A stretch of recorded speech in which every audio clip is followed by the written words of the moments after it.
तलक नदीच्या राजदरबारी आपलं स्वागत आहे. यावं अतिथी आसनावर बसावं. आले अतिथीचं स्वागत करा. शिष्टाचाराप्रमाणे विमानात स्वागत केलं. सरकार समान वाटलं. पण महत्वाकांक्षा नागरिक सहतुमच्या मुखातील शब्द राजा शुभरत्न तुमच्यापर्यंत आलो. पण आपण कोण त्याची तरी जाणीव करावी. माझ्या घराण्याचा जन्माला जन्म झाला अर्थात जंबासूर. तुला करण्यासाठी मी सुद्धा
मनापासून आपल्या पतीच्या चरण स्पर्शाने आनंदित होते.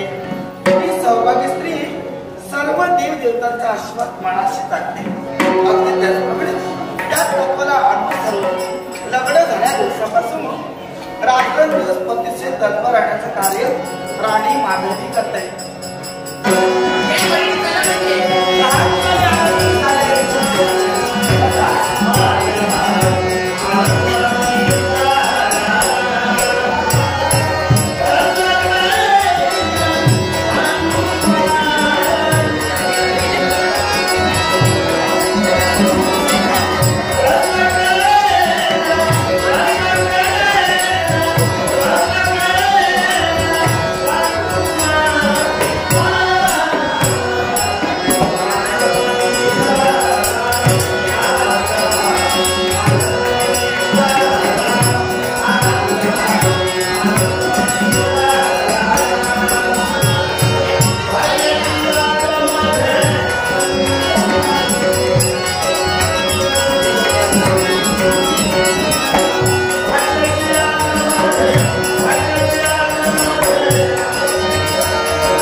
धन, गृह, वाहन, संतती, संपत्ती, सार शक्य लाभेल असा मंगलमय आशीर्वाद आहे.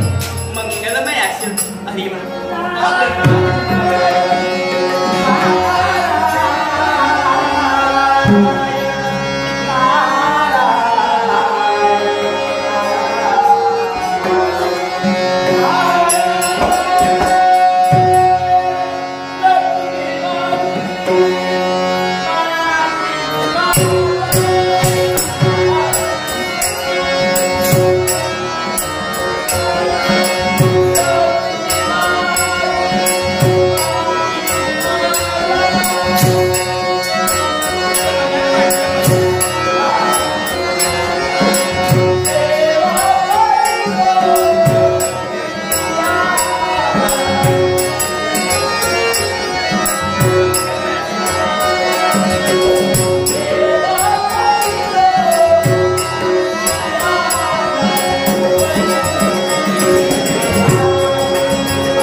आमच्या आशीर्वादात तुमच्या मनात समाधान झालं, पण कुठंतरी आमचं मन संभ्रमात आहे. आणि तेही माझ्यामुळं आश्चर्य वाटलं या विश्वाच्या मातेचं मन आज संभ्रमित आहे आमच्यामुळं. कारण ज्ञानाचं भांडार घेऊन भक्तीचा प्रसार करत ज्यांची त्रिखंडात भ्रमंती तीच पावलात आमच्यापर्यंत. त्याला कारण आहे विश्व जननी तू आहे, विश्व माता तू आहे. मग या विश्वासाठी आजपर्यंत झटत असताना या विश्वाच्या काही असंख्य भक्त आहेत आणि त्या भक्तांना वेळोवेळी त्याची इच्छा पूर्ण करत तेव्हा या विश्वाच्या ठाई देवाची भक्त आणि भक्तांनी वेळ नातं सध्या जेवणाची साऱ्या देवताचा निवड ठरला. कहाणी कशासाठी भक्तांच्या कल्याणासाठी त्यांच्या हितासाठी. अर्थातच मग जे नातं तुम्ही भक्तांच्या कल्याणासाठी ठेवला, भक्त रक्षणाचं हे तुमचं प्रिय आहे. मग आई आज तुझ्या या दैवी तत्वाला आणि भक्ती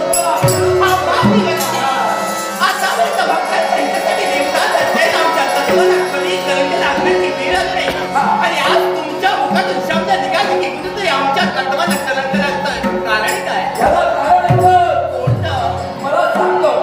करंजनीचा राज्यकाराचा सुरत्ना आणि त्याची पत्नी माधुरी हे आपले दोन माझे निश्चित एवढंच नव्हे तर स्वतःच्या जीवाचं मानसी महालक्ष्मी व्रतकथा आचरत आहोत. आई त्या व्रतमहिमा जेव्हा स्वतःच्या जीवनात आचरत असताना सुद्धा त्यांच्या भक्तीचं फळ न मिळता किंवा त्यांच्या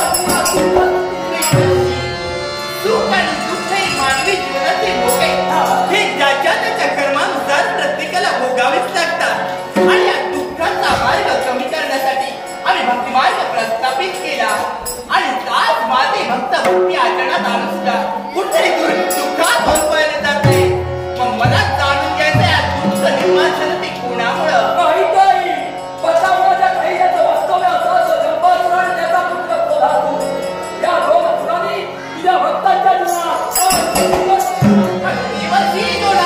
शक्ती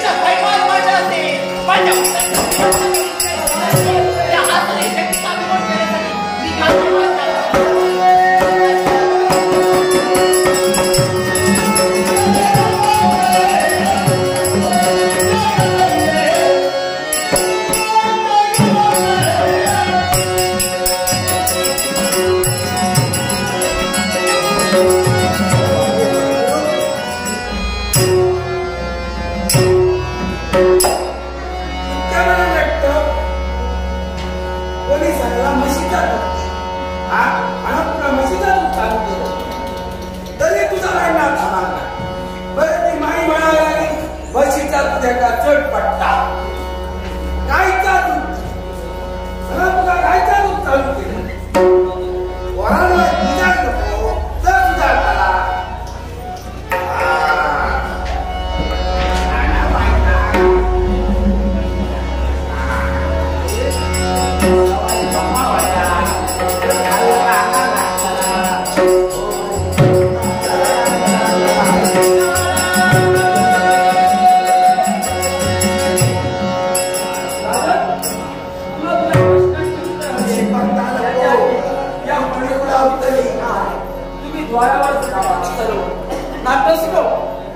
श्री रमेश चिंता करू का तोपर्यंत मी चालत नाही तोपर्यंत आज प्रवेश करू का नारायण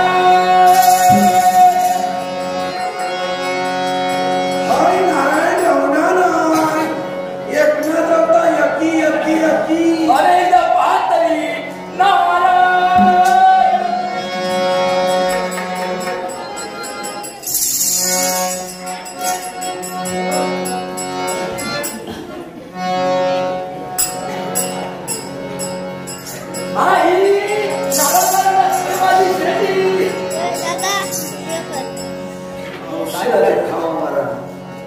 आजपर्यंत जितके शेंडगे बघले ते असे होते ही एकच अशी कशी काय झालं तुम्ही कोण मी नारळ सध्या काढलेले नाही कारण पाऊस कधी कधी पडत त्याच्यामुळे चढाक धावणार मी जेव्हा काढतोय ना सोडून व्यवस्थित ठेवतोय मग तुमचा निरोप देते मग मी येऊन घेऊन बरेचसे वेळ माझं नाव नारळ आवडतात कोण नाही गावात कोण नाही आजपर्यंत कधी ऐका अरे देवरची नारळ नारळ देवरची नारळ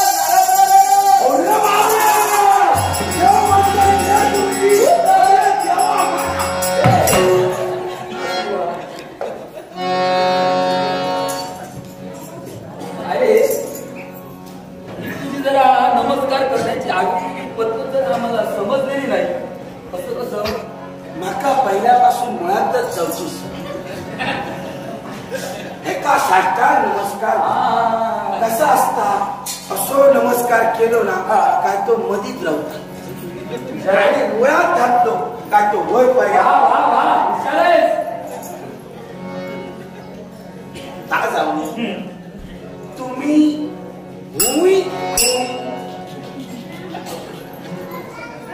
तुम्ही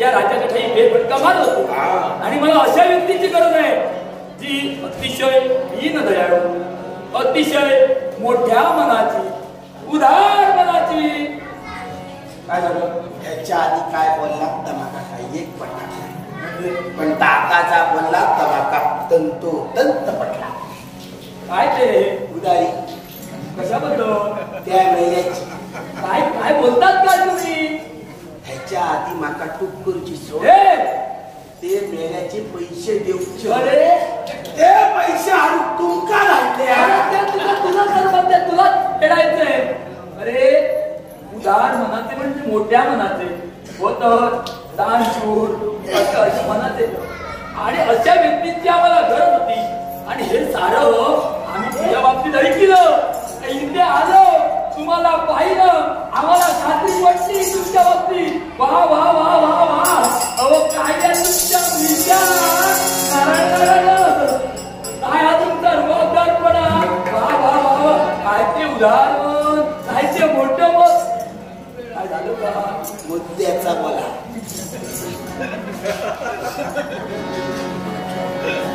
आता मी इथं का आलो तर माझ्यासोबत अतिशय गरीब निराधार अशा व्यक्ती आहेत आणि त्यांना आधाराची गरज आहे आणि त्यांना आधार तू द्यावास अशी माझी इच्छा आहे नारायण हे काय झालं काय बरं आहे ना या माझा पहिला काय झालं तुम्ही सुरुवात केलाय ना फुगत फुगत फुगत बरोबर फुगायला आणि हायता सांगून सुद्धा काय हवा व माझ्या दिवस नको माका मिया कसं जगताय तो माझा माका माहिती अरे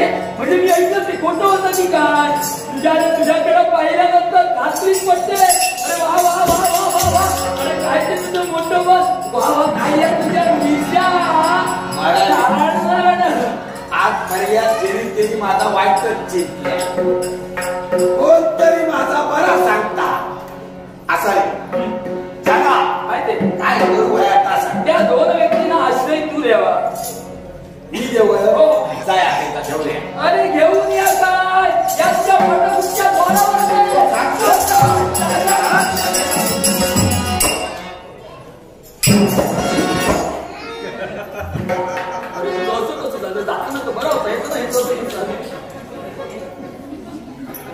नशीब तुमचा माझं हो तुझ्याजवळ तुम्ही देव असा मग काय आलं तुमच्या जागेवर जर दुसरं कोण असतो ना होय. तर त्याचा काय नका सांगा या लक्षात तुमचा गाव या लक्षात तुमचा काय झालं का? काय झाला जाताना कोऱ्यात गेला त्याचं नाव संबोधन काय झाला दिसता खाली गुंडी पाता धुंडी धावली अरे काय केलं काय केलं काय केले काय केले लवकर जा याच्यामुळे माझा कमर गेला माका सांगितलं राणीकडे जाते राणीकडे जाते राणी कचुरीला एका पटक्यात गेला तुमची पत्नी आणि सगळा सोडून तुम्ही यांचा माझ्याकडे घेऊन होय आणखी 4 आला कशाला राहिला माझा कुटुंब अरे मला वाटलं 4 आला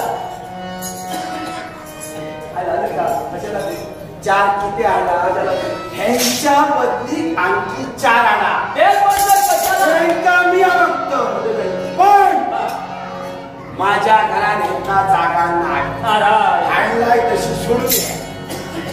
मान्य आहे. हो त्यांच्यामुळे तुमची पत्नी गेली हा तुमच्यावर अन्याय नाही पण त्या अन्यायाला न्याय मिळवून मी देणार आहे एवढंच नव्हे तर तुमचं पुढील भविष्य सुखमय मी करणार आहे मला कशाची निंदा कमी पडू देणार नाही माझ्यावर विश्वास ठेवा द्या त्यांना आश्रय या बघा तुम्ही देव असाल म्हणा मी तुमचा ऐकतो मी आहे ना हो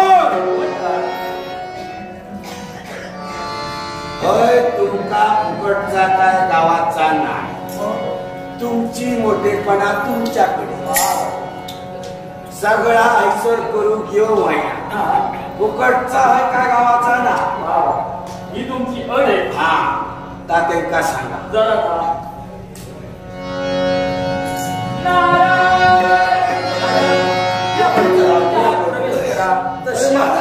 मला तुमच्या प्रश्नाचं उत्तर हवं असेल तर इथं आश्रयी व्हावं लागेल आश्रय कोण देणार या परिस्थितीचे मालक अधिकारी व्यक्ती पहा तरी हा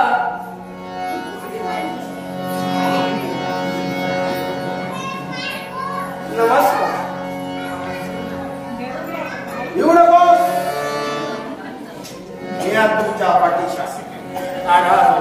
अरे सांगा साधारण तू आहेस तरी कोण आहेस कोण घर माझा जागा माझी स्वतः मालक एकनाथ गाव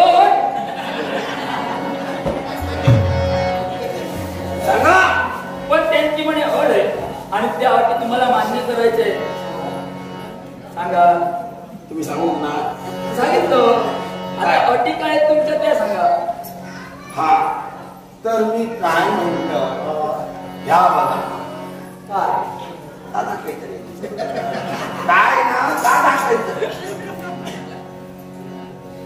मी आणि माझा कोण पुणे असेल अरे ते म्हणतोय कोण माझा असेल सांगूचा तर मी सांगीन नाही सांगूचा तर थांबतय ना माका मी माझ्यावरती वर आवाज करून कशाला विचारता हेच विचारतो मी नव्हे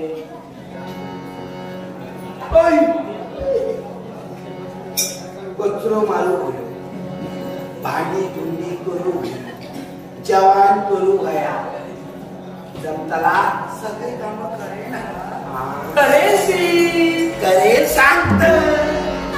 ती जमा नाही. कारण आतापर्यंत तुमका सवय झाली ताशी हे आणा ताशी ते आणा. कधी पुण्यात तो तांबी हळेतो तळे करून नसतो लोक स्वतः सगळे काम करू बाई. केलाय तर ठीक नाही तर उठाळ व्हाया वाटेला व्हाया. आता तुका मी दाखव काय असता. माका मान्सून पाणी हळूचा होय मग तिया आहे किती असं तियाचा. आतापर्यंत मी आली होते ना वाटे काय असू तुम्ही म्हणाल पाणी आणवलं का म्हणा मी सांगितलं लक्षात ठेवा आहे ना मी काय जरी झाला सूम जरी चढलो ना पीठ शिल्लक राहतो. अरे करायचो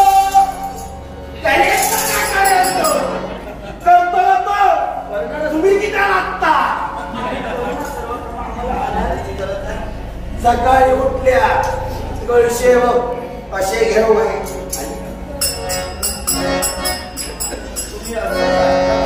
असं म्हणजे या आयुष्यात कधी भरूकच नाही. काय करता तुमचा सगळा आतापर्यंत लावला असे घेतलंय ना का बरोबर असे आता रे सांगता माता तुम्ही बसा कशाला जेव ओरडता कशाला. आजची सगळी कामा माझी झाली. आता बाकीचे सगळे माझे पण जेवण झाला काय मी याकच का माझ्या देवीची भक्ती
थंडी पडली ना.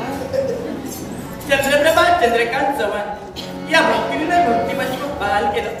चंद्रप्रभा चंद्रकांत चव्हाण या भक्तीच्या मनातील सर्व इच्छा पूर्ण होतील असं शिवमंगल आशीर्वाद या भक्तिमंत अंगानेच विचारलं. चिंतने आजतरी शैली बोललेली नाही. आम्ही उभयतरी तुला खुशील खुशील एवढंच नव्हे तर लक्ष्मी एकत्र जीवनात आचरणात आले. बरोबर. मग असं असताना सुद्धा आमच्या जीवनात दुःखता याला कारण तुझी पत्नी माधवी. आणि मी असा कोणता अपराध केला जेणेकरून तुम्हाला दोषी ठरविते. तू केलायस तो या माझ्यामध्ये या लक्ष्मीचा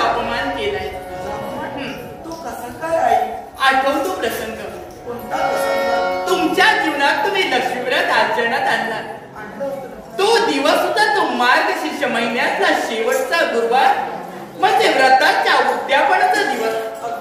आणि म्हणून तो राज्यातील सर्व सुवासिनींना हळदी कुंकवासाठी निमंत्रित केलं होतं. सर्व सुवासिनी उपस्थित होत्या आणि त्यांच्या समोर एक गरीब स्त्री म्हणजे यांची पत्नी कमल तिथं उपस्थित होती. मग त्या कमलच्या बाबतीत काय घडलं?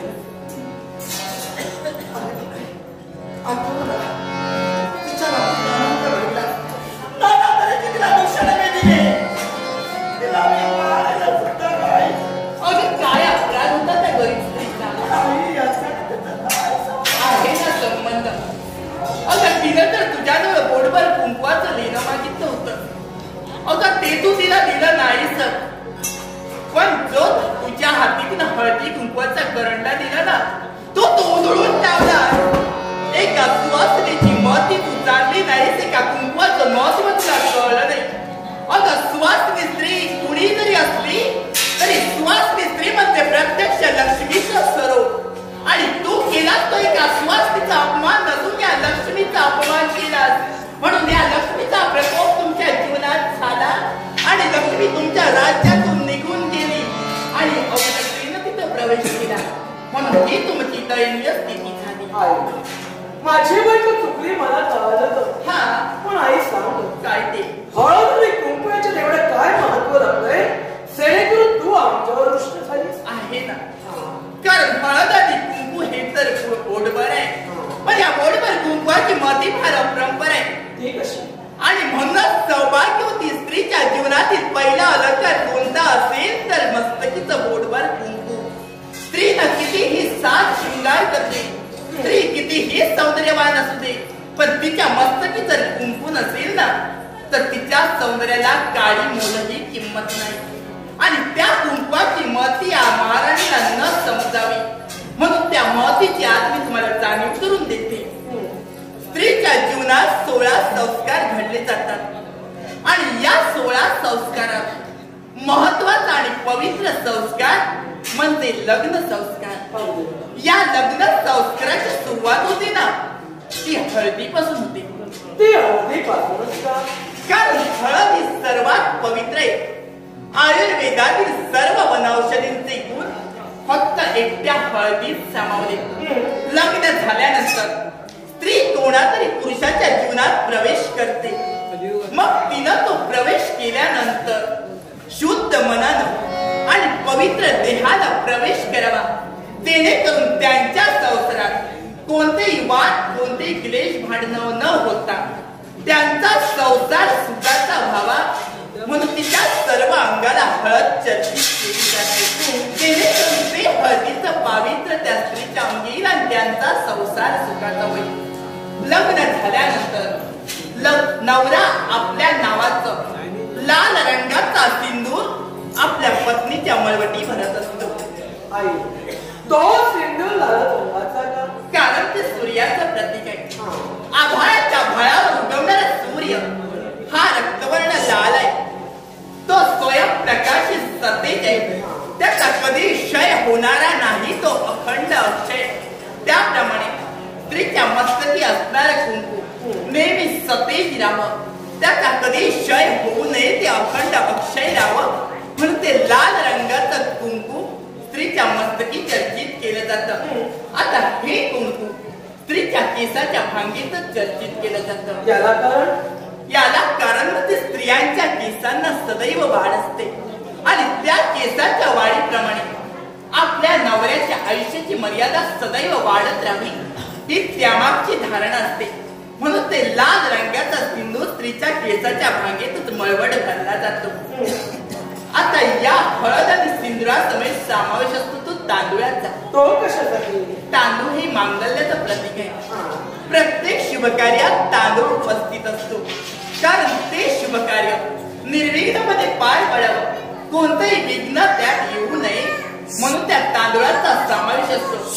त्या तांदूळानं स्त्रीच्या जीवनात प्रवेश केल्यानंतर तिच्या संसारात सदैव मंगल घडावं, कोणतेही विघ्न येऊ नये, सदैव सुमंगल घडावा आणि त्यांचा संसार सुखाचा व्हावा म्हणून त्या तांदूळाला महत्व दिलं. आता हे हळद, सिंदूर आणि तांदूळ मिश्रित बोटभर कुंकू स्त्रीच्या मस्तकी केलं जातं. मस्तकीच का? कारण सुवासिनी स्त्री म्हणजे देवीचं स्वरूप. स्त्रीच्या अंगी नारी तत्व सामावलेले आणि ते तिच्या भालपटे. ज्यावेळी गोडभर कुंकू स्त्रीच्या मस्तकी चर्चित केलं जातं त्यावेळी तिच्या अंगी असणारे ते दैवी तेज नारी तत्व जागृत होतं आणि नकळत त्या सुवासिनी स्त्रीच्या मुखातून शब्द बाहेर पडतात, सौभाग्यवती भव. प्रत्येक सुवासिनी स्त्रीला याच आशीर्वादाची अपेक्षा असते. म्हणून एखादी सुवासिनी स्त्री ज्यावेळी कुंकुमार्चन करते त्यावेळी त्या स्त्रीकडून तो आशीर्वाद तिला मिळत असतो. सुवासिनी स्त्रिया आपल्या घरी हळदी कुंकवाचा समारंभ ठेवतात. तो समारंभ कोणत्याही मोठेपणासाठी किंवा दिखाव्यासाठी नसावा. मग तो कशासाठी असावा? कारण दारी आलेल्या सुवासिनी स्त्रिया या देवी समान असतात आणि अनेक सुवासिनी स्त्रिया एकाच वेळी आलेल्या असतात आणि फक्त एकटी सुवासिनी त्या दारी आलेल्या अनेक सुवासिनींना एकाच वेळी कुंकुमार्चन करते आणि त्यावेळी त्या आलेल्या सर्व देवी समान सुवासिनीचा आशीर्वाद फक्त एकट्या सुवासिनीला एकाच वेळी मिळतो. म्हणून ते कुंकुमार्चन केलं जातं. आता हे हळद कुंकू वाहताना एखाद्या सुवासिनी स्त्रीची ओटी भरली जाते. ओटी भरणे म्हणजे समोरच्या व्यक्तीला मोठेपण देणं असा त्याचा अर्थ नाही. ओटी भरणे म्हणजे समोरच्या व्यक्तीला शरण जाणे आणि तिच्याजवळ आपल्या सुखाची मागणी करणे. आता ते कशी काय? तर ज्यावेळी एखाद्या सुवासिनी स्त्रीची ओटी भरली जाते त्यावेळी त्या ओटीत ज्यावेळी नारळ ठेवला जातो त्यावेळी तो 5 वेळा स्पर्श करूनच ओटीत नारळ ठेवला जातो. तो 5 वेळा स्पर्श का केला जातो? कारण स्त्रीच्या उदरात पंचतत्व सामावलेले आणि ही पंचतत्व स्त्रीच्या ओटीपोटी सामावलेली असतात. म्हणून 9 महिने स्त्री गर्भ आपल्या उदरात धारण करू शकते. म्हणून फक्त स्त्रीच आई होऊ शकते, पुरुष कधीही आई होऊ शकत नाही. हे त्या स्त्रीला मिळालेलं वरदान आहे. आणि ज्यावेळी तो 5 वेळा केलेला स्पर्श त्या पंचतत्वांना होतो त्यावेळी ती पंचतत्व जागृत होतात आणि त्या पंचतत्वांचे आशीर्वाद त्या ओटी भरणाऱ्या सुवासिनीला मिळत असतात. जेणेकरून जी इच्छा त्या सुवासिनी स्त्रीच्या मनात आहे ना ती त्या पंचतत्वांच्या आशीर्वादाने पूर्ण होते. पण ही ओटी भरत असताना निदान 2 नारळाची तरी भरली जावी. 2च नारळांची का? कारण ज्यावेळी एखाद्या देवीची ओटी भरली जाते त्यावेळी ती 5 नारळाची भरली जाते. निदान 2 नारळाची तरी भरलीच जाते. मग ज्यावेळी 2 नारळ देवीच्या ओटीत ठेवले जातात त्यावेळी पुनश्च त्यातील 1 नारळ ओटी भरणाऱ्या सुवासिनी स्त्रीच्या ओटीत दिला जातो. तो त्या देवीचा प्रसाद आणि देवीचा आशीर्वाद असतो जेणेकरून त्याचं जीवन सुखी होईल. म्हणून एखाद्या सुवासिनीची ओटी भरत असताना ती 2 नारळानं भरावी जेणेकरून ती सुवासिनी स्त्री ओटीतील 1 नारळ पुनश्च ओटी भरणाऱ्या सुवासिनीच्या ओटीत देईल आणि त्या देवी समान सुवासिनीचा आशीर्वाद त्या ओटी भरणाऱ्या स्त्रीला लाभेल. म्हणून ती ओटी 2 नारळाची तरी भरावी. पण ज्यावेळी एखाद्या स्त्रीला सौभाग्यवतीचं म्हणजे सुवासिनीचं मरण येतं ना त्यावेळी मात्र ती ओटी एका नारळानंच भरली जाते. ती ओटी एकाच नारळाची का? कारण जन्मभर त्या स्त्रीनं सौभाग्याचं लिहिणं मागितलेलं असतं आणि ज्यावेळी तिला मरण येतं त्यावेळी ते सौभाग्याचं वाण आपल्या ओटीत घेऊन ती स्वर्गलोकी जाते. तिच्याजवळ सौभाग्याचं वाण मागता येत नाही. म्हणून ती ओटी फक्त एका नारळानंच भरली जाते. मी सर्व सुवासिनींना एवढंच सांगितलं, तुमच्या दारी आलेली सुवासिनी स्त्री ही गरीब श्रीमंत उच्च नीच हीनदीन कुणी असू दे त्या सुवासिनी स्त्रीचा कधीही अपमान करू नका. तिला वाईट अपशब्दानं कधीही बोलू नका. कारण दारी आलेली सुवासिनी स्त्री ही केवळ सामान्य स्त्री नसून प्रत्यक्ष ही लक्ष्मी माता असते आणि म्हणून त्या दारी आलेल्या सुवासिनीला तुम्ही काहीही दिलं नाही तरी चालेल, पण तिच्या मस्तकी बोटभर कुंकू लावायला मात्र कुणीही विसरू नका. कारण ज्यावेळी बोटभर कुंकू त्या सुवासिनी स्त्रीच्या मस्तकी लावाल ना तर ते कुंकू या लक्ष्मी पर्यंत पोहोचेल आणि लक्ष्मी माता प्रसन्न होऊन तुम्हाला आशीर्वाद देईल. तुमच्या संसारात सुख समृद्धी ऐश्वर्य सदैव नांदेल हा माझा तुम्हाला आशीर्वाद आहे.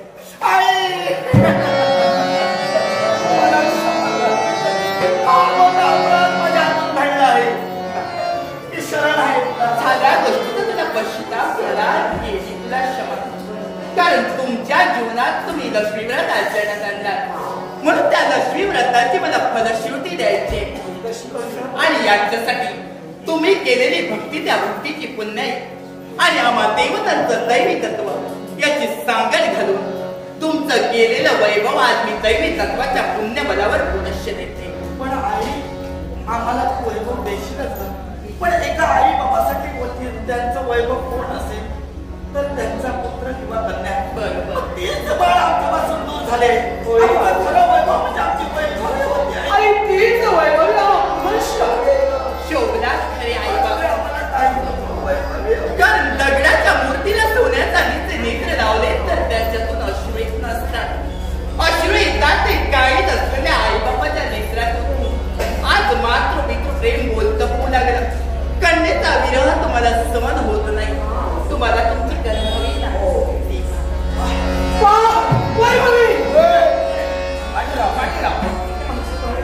अरे रामता,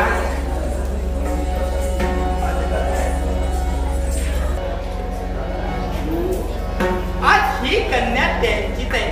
कारण दुर्दैवानं त्यांचा कन्येचा त्याग करावा लागला. आम्ही तुम्हाला प्रेरणा दिलं, त्या कन्येचं संगोपन केला. कर्माचे बाप तुम्ही बनला. काय द्या आई सांगते म्हणून द्या. वा मारू मारू गेला कसा कोणी येवला एका धेनू असेल ती ताटातूट करू नका. कारण या कन्येला सांप्रत आईच्या पाण्याची गरज आहे. तेव्हा तिच्या मुखातील पाना तुम्ही हिरावून घेऊ नका. मी तुला आधीच सांगते, मी तुझा पाया ना तू माया, पण मी माझा पाय ऐका होतोय ना. आईची शपथ आहे. आईची घाल तर बाबाची घाल. पण टाकताना तुझा घालणार ना. या दोष त्यांचा नव्हता. तुम्हाला या कन्येचा विरह सहन होत नसेल, तुम्ही त्या कन्ये समेत राहू शकता. त्याच्यामुळे तुम्हाला राज आश्रय मिळेल. पण ही कन्याच्या ओळखी द्या. गेले जातात जेव्हा टाकताना ना कुठे येतात त्या बायकाला फळ टाकताना मांजरा होय असू द्या, त्यांचं नाईलाज होता. पण आमची याला कारण जंबासुराचा मायाजाल. कारण जिथं जातात पाहण्यासाठी ब्राह्मणाला तो निमंत्रित केलं. मग त्या ब्राह्मणाच्या मुखात असत्य भाष्य त्या जंबासुरानं वल्पिलं आणि जेणेकरून तो कन्येचा त्याग केला. मी यांना प्रेरणा देऊन संगोपन करायला लावलं. आणि हा सर्व खेळ असेल तर त्या दानवेश्वरांचा. मग त्या दानवेश्वराचा आई शेवट चिंता करू नका. त्याच्या बापाचे घरे भरलेले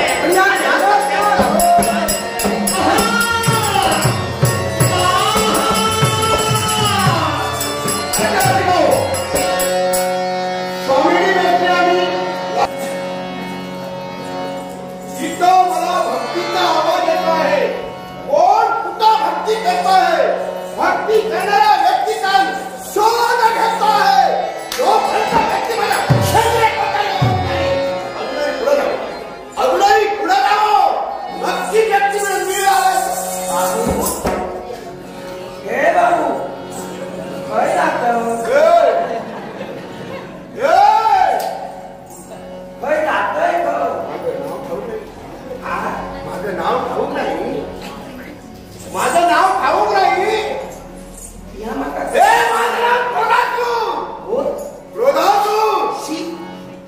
काहीतरी सांगलं. काय झालं? काय झालं शिकाय? काय एवढं वाईट आहे. काय झालं बा? चार माणसाची चार काय सांगतले. कुणाला काय विचारू? कुणाला काय विचारू? गावात काय असतं? मी तुझं नाव मी या तुका बाबूच म्हणतोय. तू काही बोल. पण तू जातोय मी इथं आलोय. इथं का आलो? इथं कुणीतरी भक्ती करतो आणि त्या भक्तीचा आवाज माझ्या कानात जातो आहे. त्या अनुरोधानं मी एक एक पाऊल पुढं टाकतच आहे. भक्ती करणारी व्यक्ती जर माझ्या नेत्रामध्ये झाली असेल एक पाऊल जिवंत ठेवणार नाही.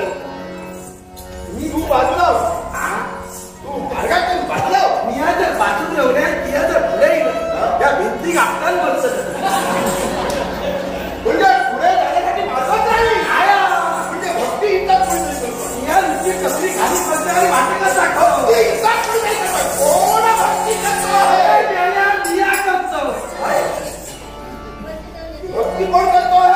मी. तू स्वतः भक्ती करतोय? अरे बाहेरच्या नकारापासून लोकीच्या ब्रह्मरला कसं निरीक्षण केलं असं जाणवतच नाही की तू भक्ती करते. अरे तसा नसता दिसता तसा नसता म्हणा जरा जग फसता. भक्ती करतोय भक्ती बंद भक्ती बंद भक्ती बंद भक्तीला इतर चालू असेल आणि खरोखर तू काय असती तर तुझा ओरडायचं नाही. आवाज खाली आवाज खाली. माझ्यापेक्षा आवाज चढविलेला मी खपवून घ्यावा घेतला ना कानपणाला ती फोडू जागा माझी. मी या भक्ती करीन आता आरती काय करीन तुझ्या बाबाशी काय आता घर तुझं ही जागा तुझी घेऊन जाणार ना घेऊन जाईल नाही तर घेऊन जाईल. भक्ती बंद होते तेवढा भक्ती बंद करतो तेवढाच का. सचिन सोमा यादव या भक्तांना भक्तीचं बहाल केलं. त्यांच्या मनात सर्व इच्छा परिपूर्ण होती. आता शिवमंगल आश्चर्य देऊ या भक्तांचा आधार स्वीकार.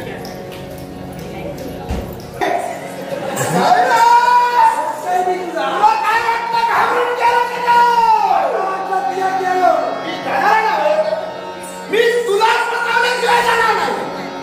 तुला पचवल्याशिवाय जाणार या माका पोचवचे गोष्टी करूच नको का. मी या भल्या भल्यांका पोचली खरं की काय समाजला वा या भैया या भया या भैया भैया पचली त्याच्या आधी पण नाही तू सर्वांना पचवण्यासाठी आला. होय. तू सर्वांचा शेवटच केला. आणि तो कसं पोचायचं माहिती आहे. अरे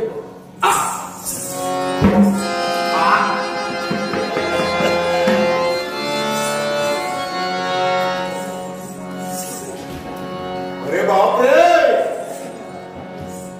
तरी आल्यापासून विचार करतोय. तू एवढा सावध छाती फुगावून बोलतोय. कुणाच्या जीवावर बोलतोय. विचार काय आतापर्यंत कोणाक जरी विचारलं तरी तुका जोडतो ताक सांगतो काय आम्ही जे तावा असे जे रोवतो ना ते हिच्या आणि ह्याच्या शिवाय काय भक्ती बंद करण्यासाठी आलेला क्रोधा तू इथून जाणार आहे तो भक्ती बंद आतापर्यंत तू थैमान मांडलं भक्ती तत्व बंद करण्यासाठी. पण कुणी भक्ती तत्वावर मात करू शकली नाही आणि नुसता ती मात करू शकत नाही. शक्य झालं नाही. हे मरण्यापूर्वी शक्य केल्याशिवाय जाणार नाही. पण आतापर्यंत किंवा पण भक्ती तत्व बंद करू शकला नाही. पण याच्या प्रती भक्ती बंद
चालतंय ना. जास्त बोलशील ठार मारायचं राहणार नाही. आता मिळवतो कोण? आता तो मिळवतो कोण? तो माझा पुत्र होता. आता त्याच्या आदेश पर्यंत आलोय. तुला वाटत असेल त्याला तुम्ही ठार केला असा पण या जंगलात ठार करीन असं शक्य नाही. तो गेलो आता तुका मी सांगतो हैता सगळा कुठा आणि गपचूप तुझ्या पातळात जा. आता तिला मेलय ना तर ता खाव कोणाकच नाही गावाचा. तसा जंगलासून मारणारा नव्हे मला जरी ठार मारे त्याच वेळी परीक्षण म्हणजे माझा नाही लाज खा माती.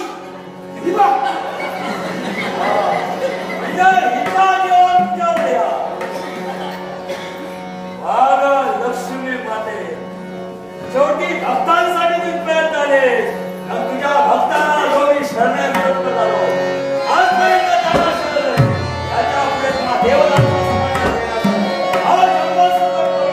यापूर्वीच असंच घडलं पण ते कुणालाही शक्य झालं नाही. ज्या ज्यावेळी तुम्ही भक्तांचा जीवन उद्ध्वस्त करण्यासाठी सिद्ध झाला त्यावेळी दैवी तत्व तिथं